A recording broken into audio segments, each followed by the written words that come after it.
Hey, it's your boy Jamel Carr here, author of High Five to Winning, Why Winners Win. I just wanted to jump on here real quick and talk a little bit about this Jalen Hurts situation in the Philadelphia Eagles. You know, everybody's been jumping on talking about why aren't they doing well? Why aren't they winning? What's happening to their offense? And it's so clear to me that the problem is that Jalen is not using his superpower. And you might ask, what's his superpower? I mean, this guy lifts and squats like, 700 pounds, 600 pounds, whatever it is, has strong legs, is a great runner. We saw it in college. We've seen it in the pros. But for some reason, he doesn't want to run the ball as much, or the offensive coordinator doesn't want him to run the ball as much. So you would say, well, I understand that, he doesn't want to get hurt. They don't want to put him in harm's way. He has to be here for the playoffs. But the question is, what happens if you don't make it to the playoffs? That just doesn't make sense to me. And we've seen this in the past. I mean, we've seen this with other running quarterbacks. I think about Donovan McNabb. Even when he was with the Eagles, they wanted to tell him to stop running so much. He even said he wanted to be more of a pocket passer.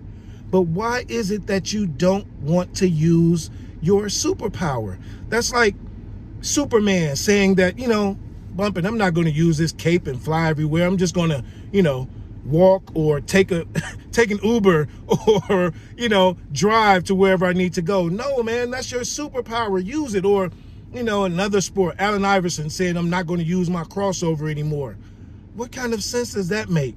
You have to use your superpower, or in our case, when we're talking about the book, High Five to Winning, understanding your talents and using your talents, leveraging your talents. I mean, you think about Jalen Hurts when he was at Alabama. I mean, his strength was running. He went to Oklahoma. His strength was running. His Super Bowl year with the Eagles, he ran 165 times in the regular season and had 760 yards. That's an average of 4.6. The next year, he ran 157 times.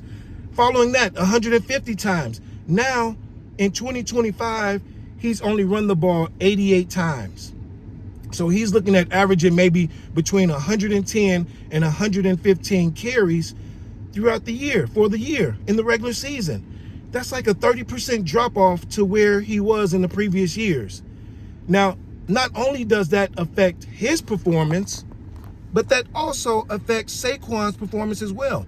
If you're running an option play and they have to worry about you and Saquon, one of those holes are going to open up.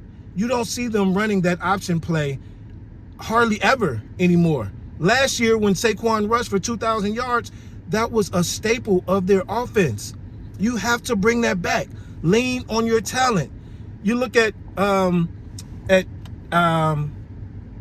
Super Bowl years. What did he do in the Super Bowl years?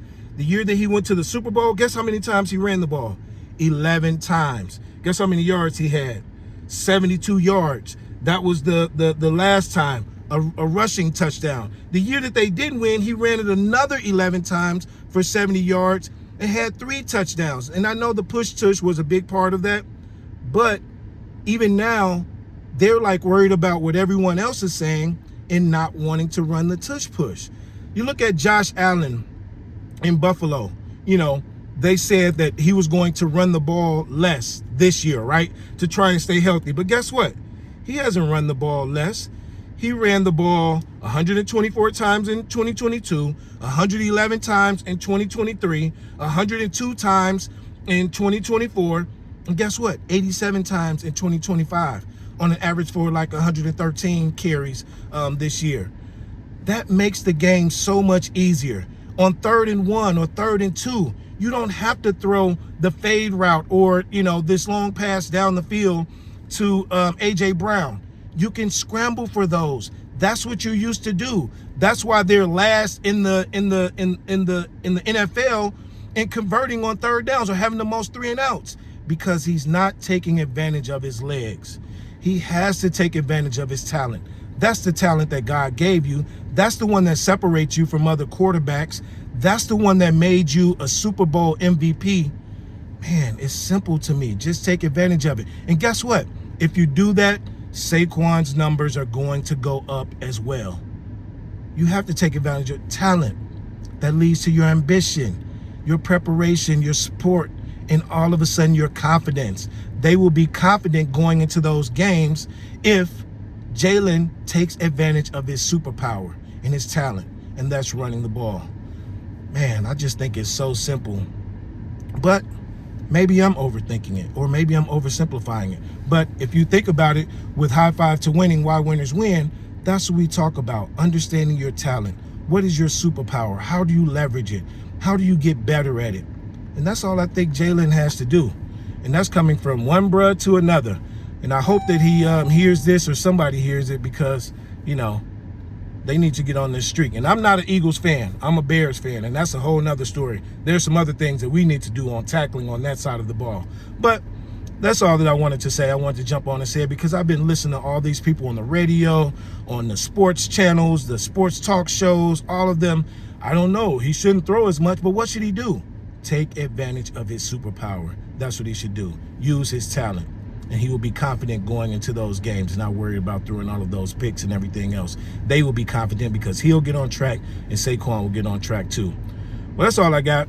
Just wanted to jump on. I'll jump on the next time and let you all know what I'm thinking about when it comes to winning. High Five to Winning, Why Winners Win, what helps winners win. And I'll see you then. All right, take it easy. Bye.